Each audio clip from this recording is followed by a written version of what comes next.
Well, welcome back, everybody, to our sneak peek of this coming Saturday's webinar, where we're going to be talking about the monetary system and how that actually works. If you feel like you're working hard now, but you're just running on a financial treadmill that never ever stops, then that's because you've just not been told how this world works, in all honesty. But what if the rules were changed? What if the rules of the game had been changed decades ago and nobody ever told you about that? This Saturday's webinar on the 9th of May, 10 a.m. UK time, we're going to be going into, or rather, Ian is going to be going into the hidden mechanics of the money system as we truly know it. We're not just going to look at what the surface level of this is. We're going to go deep dive onto this. We're going to look at why you feel like a renter in your own life and how you can start acting like the king, like the owner once more. So again, we've got Ian back today, where we're going to talk a little bit about these hidden rules of the game, just to give us a sneak peek into what we're going to be discovering and what we're going to be uncovering at the weekend. So welcome back, Ian. Good to have you with us. Really, what I want to do first of all is just kind of cover the basics here. So when it comes to the money system itself and how people can literally take control back of their financial life, their financial future, let's start with money itself, quote unquote money, as people call it. People have lots of different thoughts and definitions surrounding that. So let's talk about why it isn't working like it used to. We're all used to the idea that the pound or the dollar or whatever it is money. But your in-depth research shows that back in 1933, the system went through a massive change. So for someone who's maybe struggling right now, maybe they're struggling with debt, maybe they're struggling with just working 2-3 jobs, whatever it is they're doing to make ends meet, could you explain just in plain English how we've moved from a system where money was actually backed by something real like gold to this current monopoly board, as you call it, where everything is based on debts and IOUs? Well, it's a modern slavery system, and it's very, very clever at deceiving nearly everybody who plays in the game, which is the game of Monopoly, as I describe it on my videos and webinars, etc., in my books, my research papers, because the game of Monopoly was introduced. Really, it's a bit of a piss take, really, because they sold the game as if it was just a game. But what they're really telling us is exactly what we've all been doing without realizing it, all playing this game of Monopoly, which of course is artificial. There's nothing real about it. But with the actual game itself, you can pack up all the bits that you put on the board and put them back in the box. Whereas we don't do that. We carry on playing it, and most people will play it from the first moment that they have the ability to play, which is normally age 18, all the way through until they die. So from cradle to grave, they'll play the game of Monopoly, believing it to be real, because it feels like it is real. And there's certainly a hell of a lot of consequences if you don't play it very well. But the whole game is artificial. And in order for the modern slavery system, which is the game of Monopoly, to operate, you've got, they had to change the whole money system. They had to fundamentally change it, which they did in 1933. And it wasn't all changed in one go. It was phases of it being changed from 1913 was the Federal Reserve Act. That's a massive tipping point. And then you've got the First World War. You've got the boom years of the 1920s. You've then got the Great Depression of the whole economy collapses. It's all problem, reaction, and solution, of course. And then they can roll out the new money system, which we've all been using now since 1933. And most people, are not old enough to remember 1933. I certainly don't. No. I wasn't around then. So we've only ever known the system that we're using now, and that's obviously back in the day, prior to 1933 and the House Joint Resolution 192, there were a lot of people opposing this new system. It's a usufruct system, meaning it's basically everybody who plays is a debtor, and they're never going to have anything. They're never going to own anything on the Monopoly board.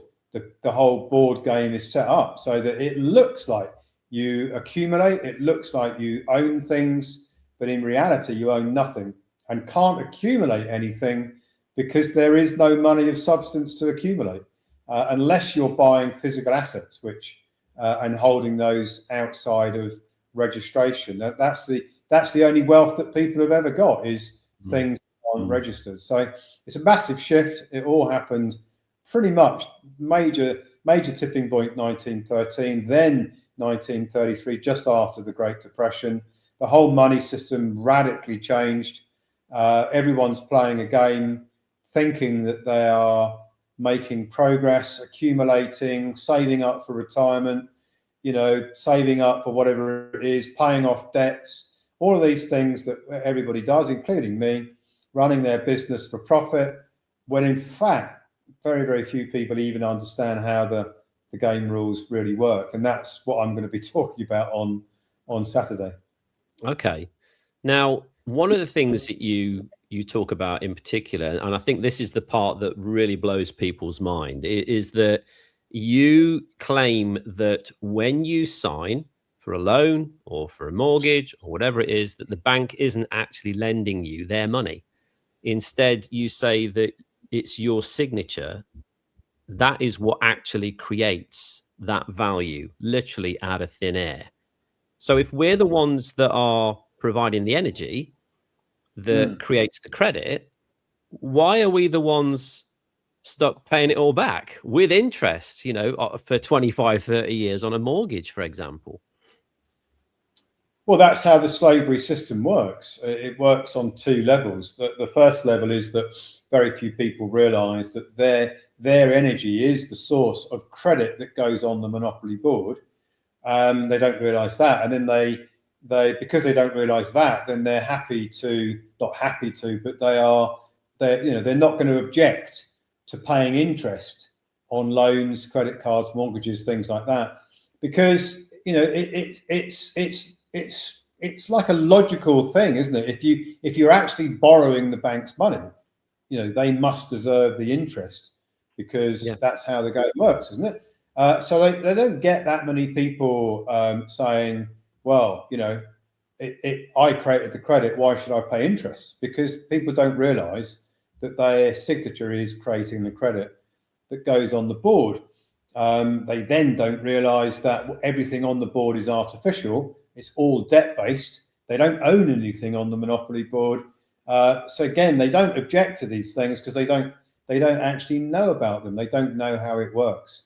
And that's really the genius of the whole system. It's a game that looks real, that actually has no substance, that people don't object to it because they don't understand what they're doing, how they're doing it. They know why they're doing it because they obviously know why they're doing all the things that they do, go to the job, go to the business, run this, that, and the other, building up their alleged savings, pensions, paying off debts. I mean, everyone's doing these things without actually realizing how the game works at all.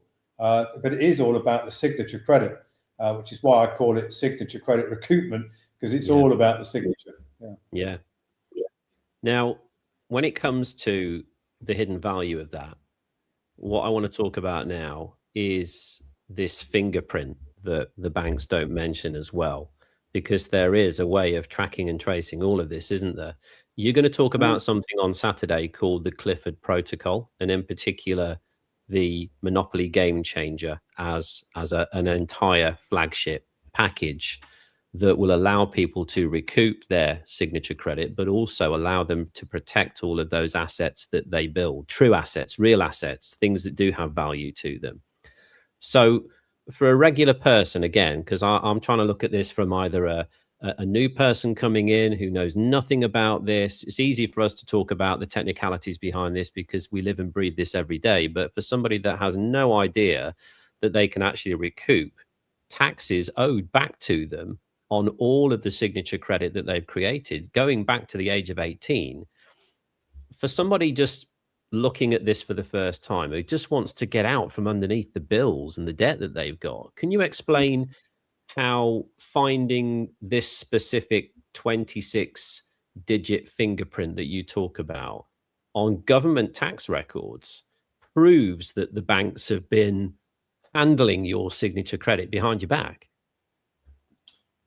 Well, there's this hidden system that very few people know about, where everything is already being tracked and traced.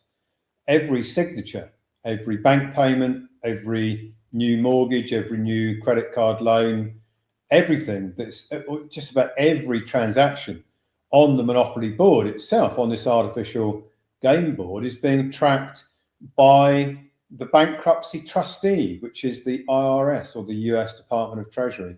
They track it all. They have to track it all because they are the trustee, the bankruptcy trustee for the creditors. So everything on the Monopoly board is debt-based.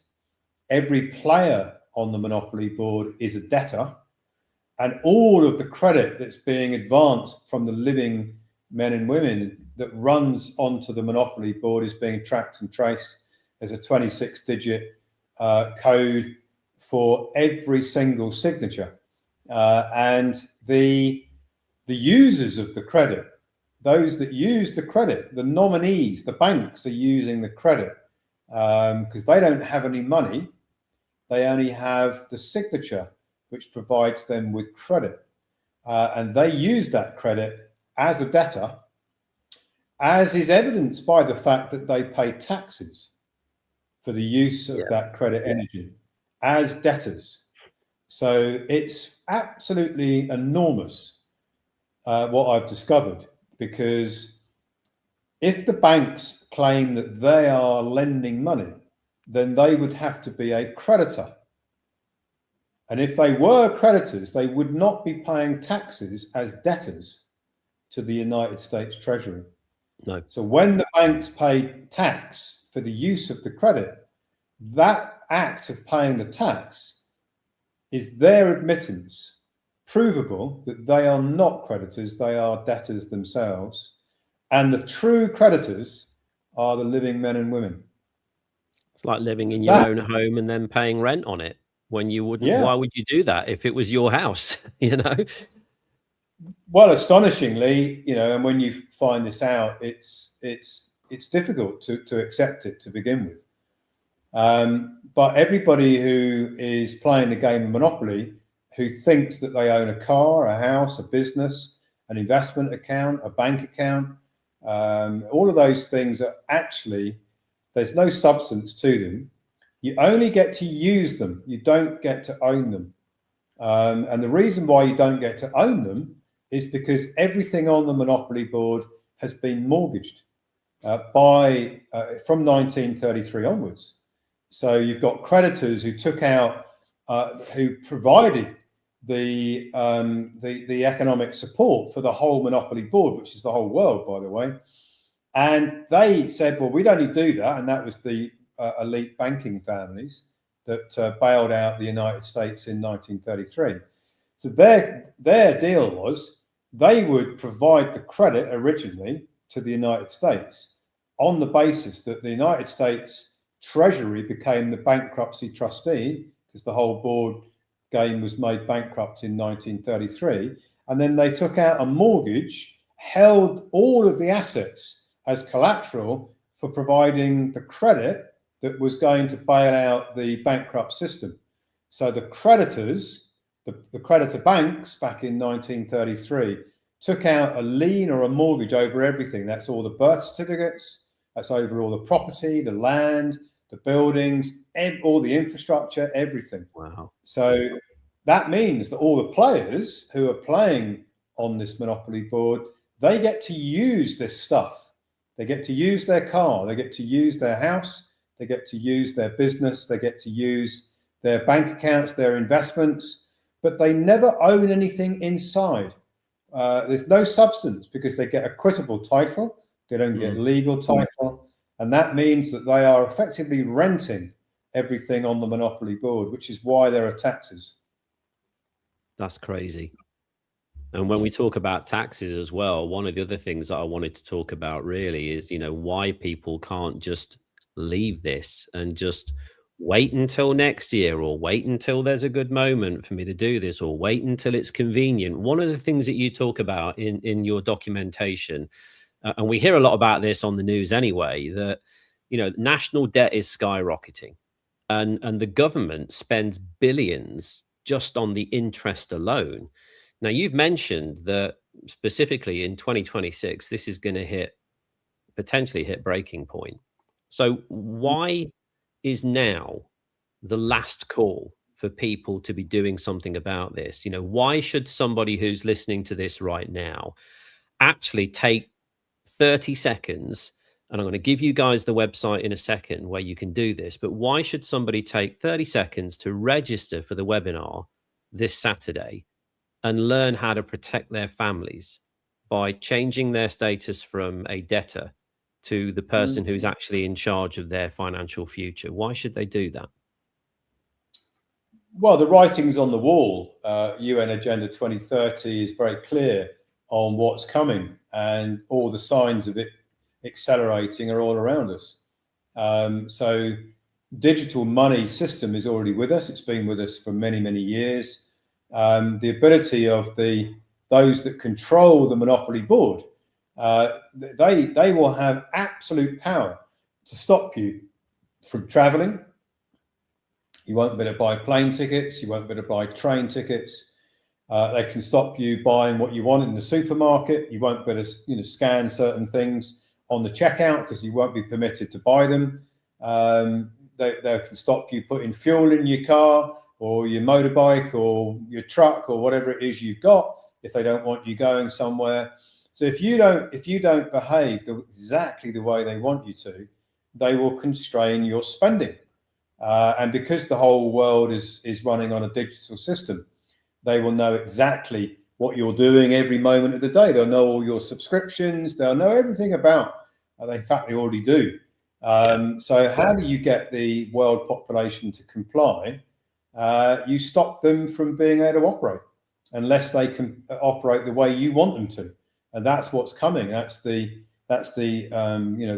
digital ID that's coming in every country, and in some countries it's already been linked up to a social score. In China, they've already linked it to a social score. So if you don't literally toe the party line, they're going to constrain your lifestyle by curtailing certain things that they don't want you to spend on. And then you've got social media, of course, which is very, very heavily censored, getting worse by the day. So the message, the information is being censored so that the majority never get to learn what's going on. They only get to learn what the controllers want. It's all the propaganda they want people to believe. And what's going to happen going forward is you're going to have a lot more inflation. And the reason why there's going to be a lot more inflation is because there's more and more credit bit going on the monopoly board all the time. And the banks are charging interest to those that believe that they are in debt to the banks. The interest burden is ballooning. It's getting bigger and bigger and bigger, and that pushes up inflation. So that therefore the value of goods and services gets more and more expensive. You get into like a hyperinflation type scenario, which most of the systems of this type have a certain number of years before they go into hyperinflation. We're not that far away from it. I don't think we're more than a few years away from it. And then they can bring in another variation of the same system, but then you'll have to take their system, exactly what they did in 1933. The boom of the 1920s, the shoe shine guy would say to you if you jumped into a taxi in New York, oh, you should be investing in these shares, those shares. So there's an old saying, when the shoe shine guy or the taxi guy starts recommending shares for you to buy, then you know that the economy is just about to collapse. And that saying comes from that time where literally you'd have your shoes cleaned or get in a taxi and you've got the shoe shine guy or the taxi guy recommending what you should invest your money in. And then you know the whole game is just about to collapse. We're not far away from that now, in my opinion. They'll bring in a new system. They'll bring in total track and trace of all the digital payments, digital transactions. They can do it now if they want, but they need, there has to be a major event where people will go, yeah, you know, rescue us, bring in this new system because that looks like it's going to rescue us. And then that new system will be ultimate in-your-face control, and it will be too late. So the reason why I say that you need to get on and do this is because you need to recoup the signature credit. You take that signature credit, which is basically taxes. You get those tax rebates in. You get as many cycles as you possibly can coming in into your private treasury where they can't track and trace your expenditure because the private treasury is sitting outside that digital ID control system. You'll convert your signature credit recoupment into real assets. And then the reason why one of the main reasons why we're running our freedom plan is because in our freedom plan, the envoys, the nationals of our nation will have our own currency. We won't need to use theirs. We'll have our own system, our own currency, and therefore we can operate independently of their system. Obviously, our system isn't going to have track and trace on it. So that's basically why you need to get on with it, because there's only, I say there's 500,000 people in the world that can do this. That doesn't mean that we've already identified them, but when we get to 500,000, that will exhaust the ability of the United States Treasury to fund the tax rebates to the participants of our Monopoly Game Changer program. And you can't really expand it out anymore because you're constrained. You're recouping taxes, and there's only so much tax being paid by the banks operating as nominees, and that's what the recoupments are. That's what's financing the recoupments. It's the tax rebates the banks are paying. So the taxes they're paying that become recoupments. Gotcha. Okay. Well, listen, guys, we've only scratched the surface today. We really have. So if you're sitting there wondering what this is, or if you're feeling like there's this secret manual to the financial system and you were never given that, Saturday's your choice to read it. Ian's going to break that all down. We're going to show you the exact steps on how to reclaim what belongs to you so you can stop being or playing like a pawn on this Monopoly board and start taking control back of your financial life. If you want to register, and I highly recommend that you do, very, very simple for you to do this, guys. Simply go to roswebinars.is. You can register for Saturday's upcoming webinar on the 9th. It's 10 a.m. UK time. We're going to do a deep dive on exactly how the money system works, but more importantly, how you can reclaim what is rightfully yours. There are taxes owed back to you from the age of 18. I'm 56 now. That's 38 years worth of potential taxes that are owed back to me in one lump sum. If that isn't life-changing for the average person, regardless of what you're earning now or what you used to be earning, I don't know what is. And then to understand and have the ability to continue to cycle that every year and do the same every year, but also, more importantly, to be smart with that, to be able to buy real assets with that, gold, silver, property, art, things that have an actual value to them, because money has no real value to it in today's world. It's not real. So if you want to learn exactly how that works, you want to learn how you can benefit from that, if you want to learn how you can start taking action on this in a timely manner, as Ian said, there is a window of opportunity here, and that window is closing. But right now, it's still open. It's open enough for you to get through and do something about it. So roswebinars.is, go to that website, register for Saturday, and I look forward to seeing you there. And I'm sure Ian does too. Before we let everybody go, Ian, any final thoughts? Well, my final thoughts are, based on those that are already doing this, about the average is around somewhere between $2 and $3 million is what you can recoup of taxes. Basically, you've got credit on the board that is generating taxes that belong to you.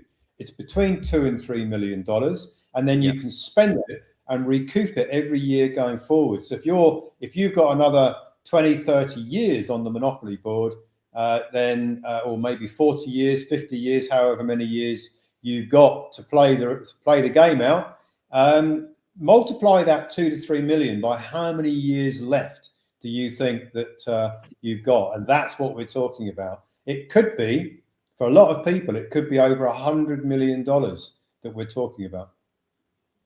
It's a crazy amount. It really is. But even if we took a small conservative amount, that is going to be, like we say, a game changer for people.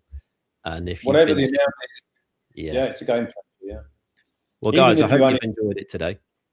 If you recoup 250,000, which, you know, from the age of 18, you probably created that much, and then multiply that out just by 10 years, that's 2.5 million, even at the lowest end. So yeah, totally life-changing for people. I don't know why more people aren't doing it. Well, I do. It's because people don't know. They don't understand. They haven't got the real rule book to how the Monopoly board works. So you're going to find that out on Saturday. We hope to see you there, 10 a.m. sharp. Go to the website, roswebinars.is, get yourself registered, and we'll see you there. Talk to you soon. Bye for now.